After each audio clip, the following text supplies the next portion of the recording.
Bonjour tout le monde, c'est Monsieur Vaux. Nous sommes mardi le 12 mai.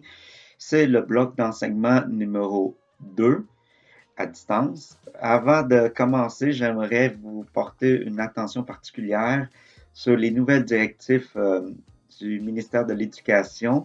Mercredi passé, le 6 mai, en soirée, on exige que c'est obligatoire maintenant le travail des élèves euh, avec l'enseignement à distance.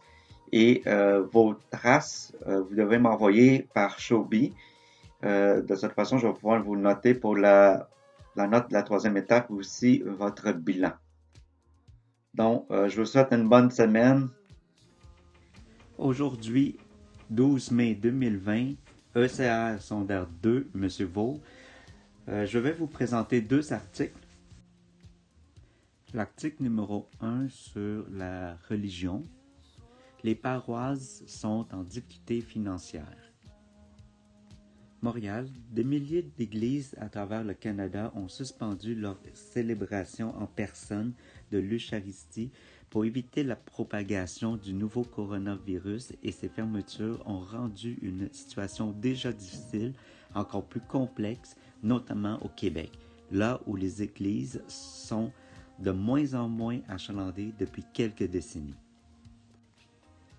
Habituellement, l'église Saint-Alphonse à Teffermine organise 3 messes par week-end, une le samedi et 2 le dimanche. Cependant, aucun service n'a été tenu depuis plusieurs semaines.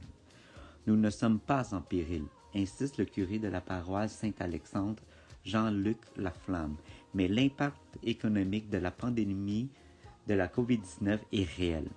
M. Laflamme observe qu'entre 5 000 et 6 000 $ étaient amassés chaque mois au cours de la collecte pendant les messes hebdomadaires. Des dons sont aussi amassés pendant les funérailles, mais ces cérémonies ont aussi été interdites. Pendant ce temps, l'église Saint-Alphonse doit continuer d'être chauffée, ce qui représente une dépense d'environ 25 000 $ par année, dit M. Laflamme. Il y a aussi d'autres dépenses comme les assurances et l'entretien de l'immeuble. M. Laflamme souligne que des employés de soutien à temps partiel ont dû être mis à pied temporairement jusqu'à la reprise des activités régulières. Certains employés ont demandé la prestation canadienne d'urgence et le diocèse prévoit faire une demande pour la subvention salariale d'urgence du Canada. Andréane Jalbert-Laramé est conseillère en patrimoine culturel au Conseil du patrimoine religieux du Québec, une organisation à but non lucratif qui a pour mission de soutenir et de promouvoir la conservation et la mise en valeur du patrimoine religieux québécois. Elle croit que même si l'impact de la pandémie de la COVID-19 sur les églises du Québec est encore inconnu, il est fort probable qu'il soit considérable puisque la situation était déjà difficile avant la crise. Plusieurs églises géraient déjà des budgets limités et se fiaient à l'aide de bénévoles vieillissants pour les aider. Elles ont été capables de survivre avec des moyens limités, mais c'est souvent miraculeux, dit Mme Jalbert-Laramé. La place de l'Église catholique dans le quotidien des Québécois est sur le déclin depuis des années.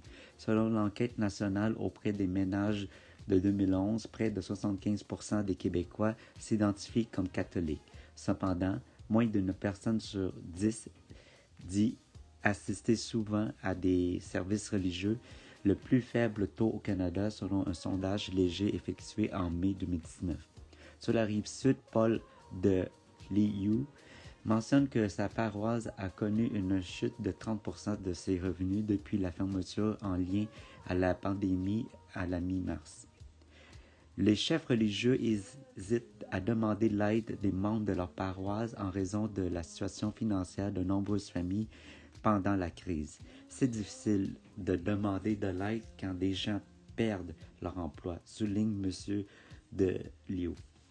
Le diocèse Saint-Jean de Longueuil a déjà vendu 28 églises au cours des 15 dernières années en raison d'un manque de fonds, indique M. de Liu. et plus de la moitié de ces 45 paroisses ne peuvent couvrir ces opérations quotidiennes présentement. M. Deliu dit espérer que les paroisses passeront à travers la pandémie sans subir de pertes économiques majeures. En attendant, le diocèse utilise ses réserves financières pour payer les prêtres et le personnel de soutien tout en évitant la mise à pied. Et alors que le déconfinement a commencé la semaine dernière, hors de la région montréalaise, on ne sait toujours pas quand les services religieux pourront reprendre au Québec. Je n'ai pas de boule de cristal, dit M. Deliu. Je veux être optimiste, mais c'est difficile. C'est une situation très difficile. Donc, je vous ai mis le lien aussi de cet article, la presse canadienne. Vous pouvez accéder à ce lien-là via votre portail.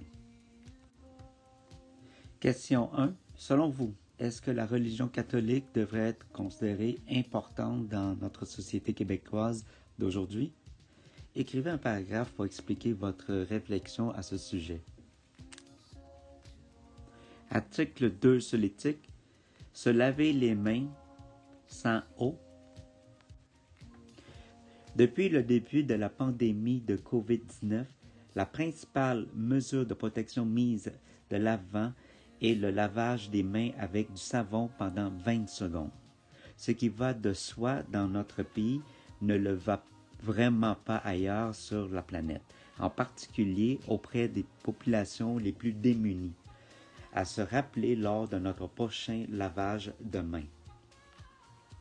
Selon les dernières données disponibles auprès de l'Organisme des Nations Unies, l'ONU, 2,2 milliards de personnes sur la planète n'avaient pas accès à une source d'eau potable sécuritaire en 2019, dont 785 millions de personnes qui n'avaient aucun accès à de l'eau potable. Plus particulièrement en Afrique subsaharienne, seulement 15% des populations auraient accès à de l'eau et du savon pour se laver les mains. Dans la majorité des pays, la responsabilité de l'approvisionnement en eau revient aux femmes et aux filles, en plus de la préparation des repas. Ces responsabilités et le temps qu'elles y consacrent peuvent souvent les empêcher de fréquenter l'école ou de s'adonner à des activités productrices pour accroître leurs revenus.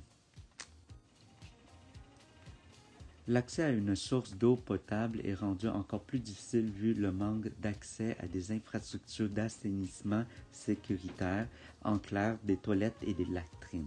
Selon le même rapport de l'ONU, 2 milliards de personnes n'ont pas accès à des installations sanitaires de base, dont 673 millions qui sont obligés de satisfaire leurs besoins à l'air libre. Imaginez les problèmes de santé qui peuvent en résulter. En particulier, la diarrhée cause près de 1,5 million de décès par année chez les enfants, majoritairement ceux de moins de 5 ans. Est-ce vraiment le monde dans lequel nous voulons vivre? Le Canada est très bien servi en termes d'accès à des services d'eau et d'assainissement sécuritaire. Nous possédons parmi les plus grandes réserves d'eau potable sur la planète et nos infrastructures d'eau et d'assainissement sont de qualité. Toutefois, la situation chez les Premières Nations reste problématique. En 2018, il y avait encore 174 avis affectant la qualité de l'eau dans plus de 100 communautés des Premières Nations. Le gouvernement du Canada a pris l'engagement de régler cette situation d'ici 2021. Je pense que vous pourrez continuer à lire la suite avec les deux liens que je vais mettre sur le portail. Parce qu'on va passer à la question par rapport à l'éthique. Question 2. Nommez au moins 2 valeurs véhiculées dans cet article en rapport avec les notions du cours d'éthique et culture religieuse. Écrivez un paragraphe, au moins 5 phrases, pour expliquer votre réflexion à ce sujet. Bonne semaine à tous. N'oubliez pas de m'envoyer vos réflexions pour cette semaine dans Showbie selon le titre du travail. La date limite pour envoyer tous vos travaux est le 12 juin. N'oubliez pas, vos traces sont maintenant obligatoires pour que je puisse émettre une note à la 3e étape et une note au bilan. Bonne semaine à tous, encore une fois. Bye bye!